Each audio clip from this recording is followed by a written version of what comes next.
It's the inaugural USFL Championship game live from the Pro Football Hall of Fame Stadium in Canton.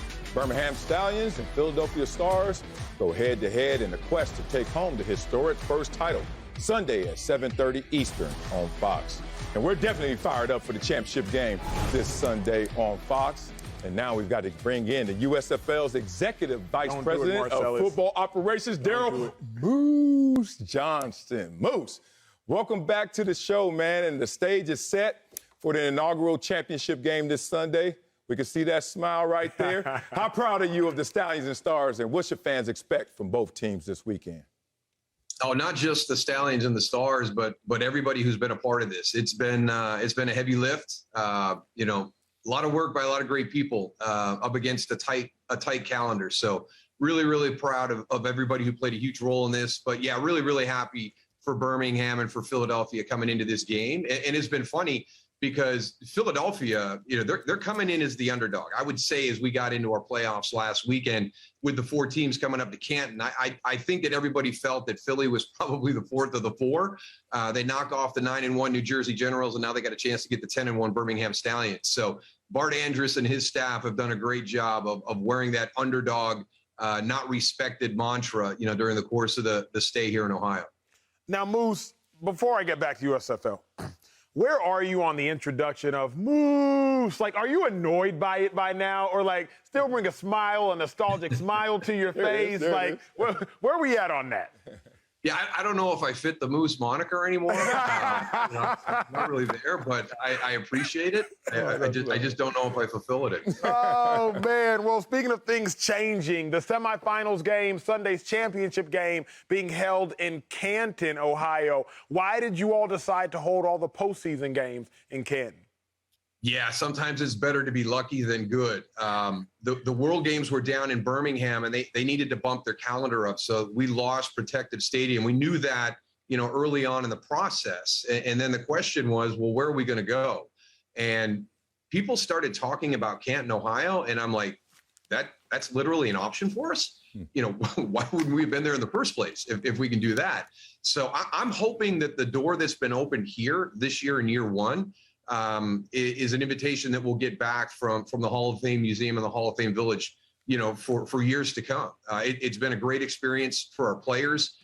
We were there last Friday with all four teams and all four staffs. And at one point I said, if you've never been to Canton, stand up. And I was shocked by how many guys stood up, especially when we talk about our coaching staffs. There were two coaches there that I was really surprised as head coaches that had never been to Canton, because they're football guys. They love the game. So it was really, really cool to be able to do that and provide that opportunity. And we wanted Friday to be a celebration for our guys, kind of a thank you for everything that they've done during the course of the season. So that worked out really good. Jimmy Johnson was fantastic. We had Coach come in and talk to the entire group, and he knocked it out of the park. It was awesome. Well, they opened up the door for the championship game there, and Pro Football Hall of Fame also is opening up a brand new USFL exhibit. So what does that mean to you, and what's it going to mean for the coaches and the players? Yeah, I think that's one of the big things that people forget. It's not the NFL Football Hall of Fame, it's the Pro Football Hall of Fame. So there's representation from all the different leagues that have been a part of this great game, and now that includes the USFL as we had our inaugural season this year. So it was really, really cool to see the reaction from some of the players that were able to see, pieces of the exhibit and see something of theirs in there. Brian Scott, a quarterback that we lost early in the season to a knee injury, his jersey is one of the things that's a part of that exhibit. And he texted me and said, I never dreamed of having any opportunity to have a part of my career be in Canton, Ohio at the Pro Football Hall of Fame. And to see that, it brought tears to my eyes. So just some of those stories is kind of the reason you get hooked into doing these spring leagues. The guys are great. To provide somebody that opportunity and for him to take advantage of it and fulfill that is a special moment for a lot of people. Now, Moose, we were all incredibly excited when we heard USFL going to be returning for season 2 next spring. Now, what were some of the key factors that made that decision or that made that season such a resounding success? I think really what we did in Birmingham, that Birmingham model with all 8 teams down there, finances have been one of the detriments to the other attempts to do spring football. And by being sensible from a financial model and being in a hub, that single hub, process really helped us get off to a great start. But the people of Birmingham and the support that they showed, I think one of the great things it did for us was we've got to provide this opportunity for another one of our franchises. I mean, the Birmingham crowds and the energy inside Protective Stadium when the Stallions played was completely different than when it wasn't a Birmingham team playing out there. So how do we do that? How do we replicate that somewhere else? So, we got into those conversations and, we're talking about a northern hub, the potential of a northern hub and maybe a 4-4 split in year 2. And we've got somebody in the North Division that gets to have that same experience that Birmingham had. And you've seen what they've done with it. They've taken it all the way to the championship game.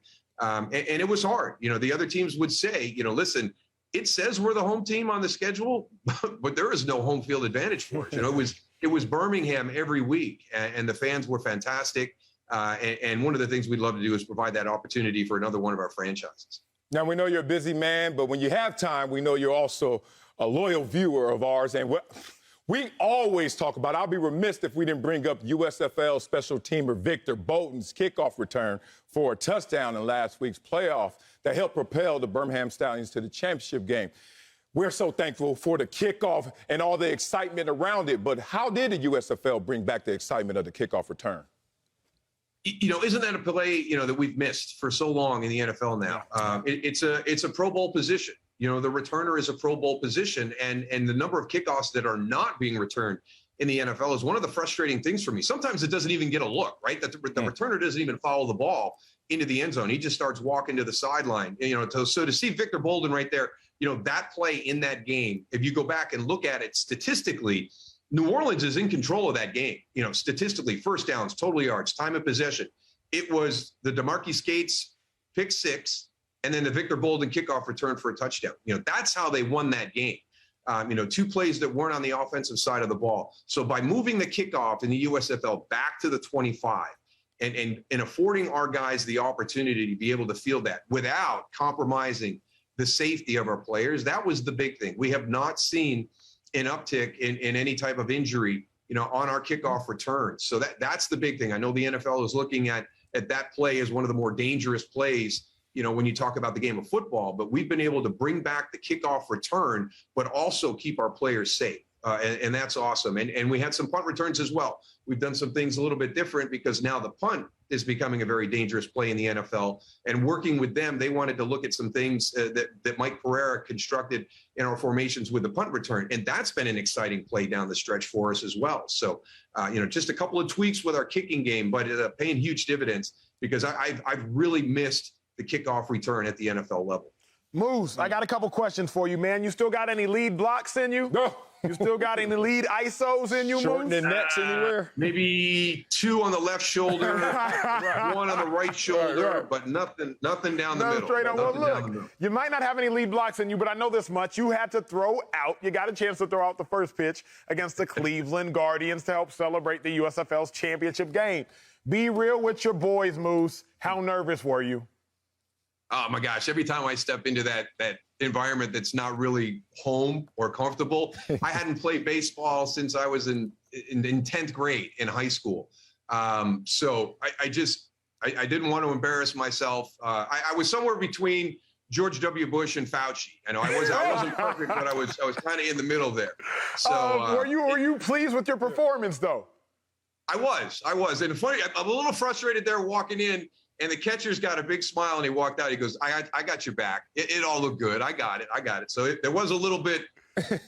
I think the batter would have chased it. He would have chased something outside the strike zone, and I might have got him, but it wasn't right into the catcher's mitt. People don't realize how nerve-wracking that is. Sel, have you thrown out a first pitch? I have, but it is nerve-wracking because, like you said, you're out of your comfort zone. But you did better than 50 Cent, so let's just start there, Moose. You got to feel good about yourself, man. And thanks for joining us once again, and it's great to talk to you as always. And good luck this weekend with the USFL Championship this Sunday. Hey, thanks for all your support through the course of our season. I really appreciate it. Of course. All day, always, man.